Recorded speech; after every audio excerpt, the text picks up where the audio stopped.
You are listening to part 14B of the podcast series, 21 Qualities of a Leader. Many years ago, in fact, when I wrote my first book in 1979. It was a book called Think on These Things, just 100 pages. 33 chapters, okay? Get the picture. 100 pages, 33 chapters, 3 pages per chapter. In fact, I was signing books recently at a conference, and a lady brought up my first book. I don't know where she got it, probably at a garage sale somewhere. Okay, hello. And she said, I love this. This is your first book you wrote, right? Oh, yeah, it was. She said, would you sign? I said, I'll be glad to sign. She said, you know what I love about the book? I said, what do you love about the book? She said, I love the short chapters. Oh, she said, that's so good. She said, it's just like 2 and 3 pages each chapter. She said, that's ingenious. She said, what made you think of doing it that way? I said, lady, it was my first book. I had 3-page chapters because I didn't have anything else to say.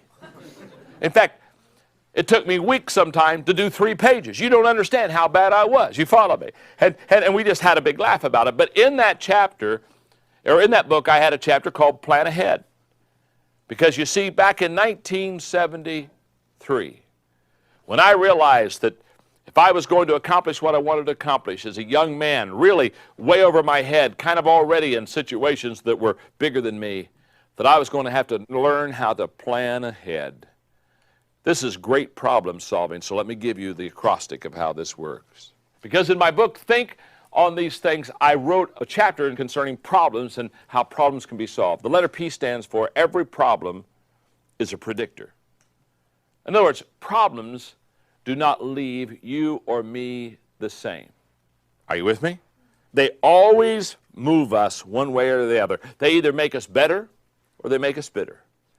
Problems are predictors. The letter R stands for the fact that they are reminders.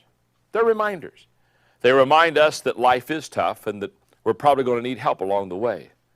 The letter O stands for the fact that they're opportunities. They have huge things to teach us if we let them. In fact, let me say this. Every medicine that you and I take for our health today is because somebody previously had a problem. The letter B stands for blessings. If you look at life, you'll understand that really problems teach us more than successes. The letter L stands for the fact that every problem is a lesson. So what we need to do is look at problems and not fear them, but to stay long enough to learn them. The letter E says that problems are everywhere. I got problems, you got problems, we all got problems. Isn't that true? It's like the kid in college who flunked out of college and was kicked out, and so he sent an email to his mother, said, I flunked all my courses, been kicked out of school, prepare Pop. Got an email back from his mom, Pop prepared, prepare yourself.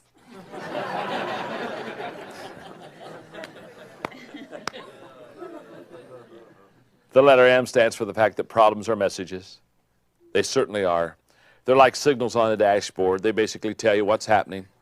And the letter S stands for the fact that every problem is solvable. With enough people and enough time, you can fix your problems. And great leaders are problem solvers.